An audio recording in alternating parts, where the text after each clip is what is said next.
gang stalking, motivations, and the hierarchy that goes along with it. We're also going to talk about these operatives that participate in this community harassment. And we're going to finish up with some defense and countermeasures to deal with this community harassment program.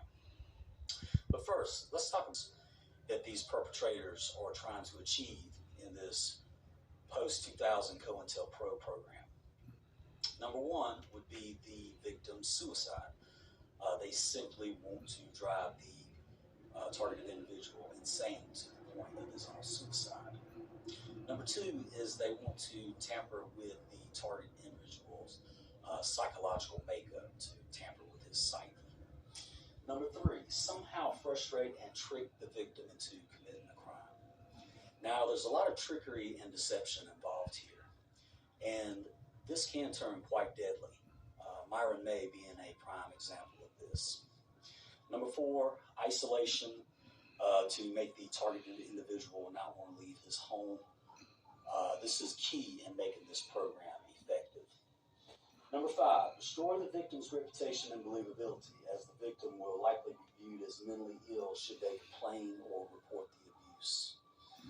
Number six, force a victim to leave an area or to move. And number seven, to silence the victim.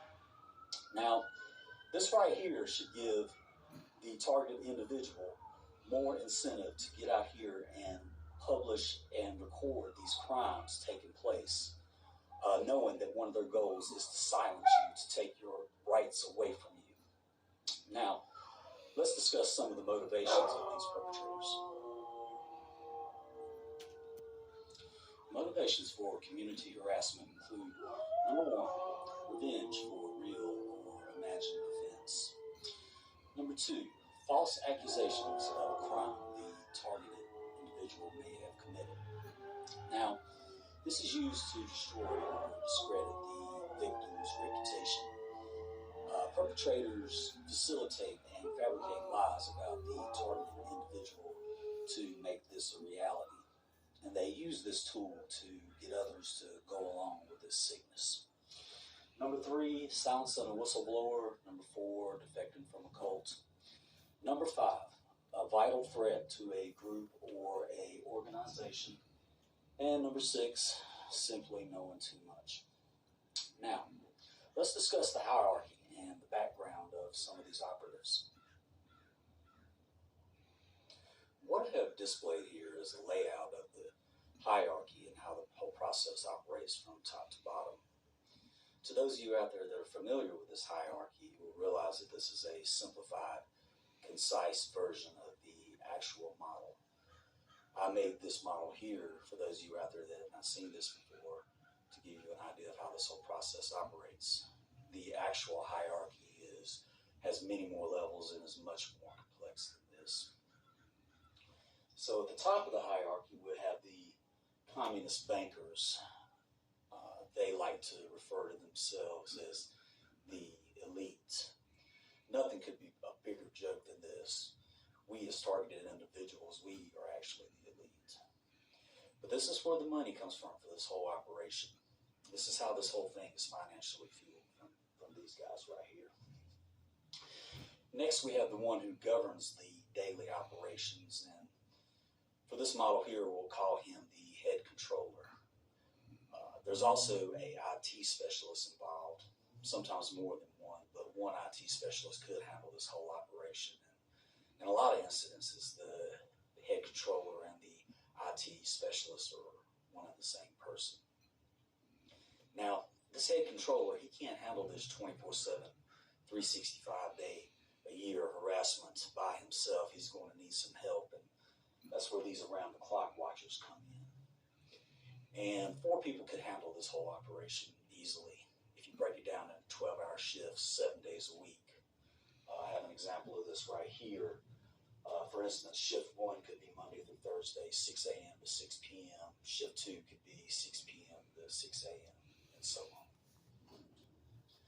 Now, these operatives here we're going to come back to in a minute and go into detail about them. Next, we have these handlers in the street. These are the perpetrators in the street that you are not meant to see.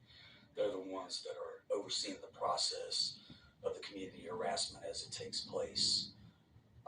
They document and record your reaction and take these results back to their upper powers for analysis. Last, we have the street level perpetrators. Now, this is just your basic garbage. This is your community watch, citizens on patrol, local agencies, people that have been lied to, misled. These are the ones that are hands-on responsible for these crimes. Now, how is this process handled so efficiently and effectively? And how has the harassment been established where the targeted individual's surveillance is confined 24/7, 365 days a year? Who is responsible for the installation and the activation of these illegal devices?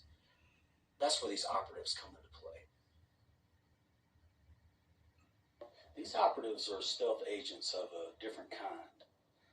Along with having the power to work alongside with the police department, these are the principal agents involved in the warrantless entries into your personal property. And that they work alongside with certain members of the police department leaves them with no fear of or consequences for these crimes they commit. So who are the people committing these crimes? Well, one thing for sure makes sense. Inmates receiving early parole from prison in exchange to go to work for this new and improved COINTELPRO program makes a whole lot of sense. And these are the people that will do whatever it takes to stay out of prison. In essence, they become government property. And you got to understand it takes a certain mindset to be one of these operatives too. And four things come straight to mind when talking about these operatives and the way they think. Their mindset is blank, programmable, sick, and twisted. Now, since these are stealth agents that operate when the targeted individual's surveillance has been pinpointed away from his home or his car,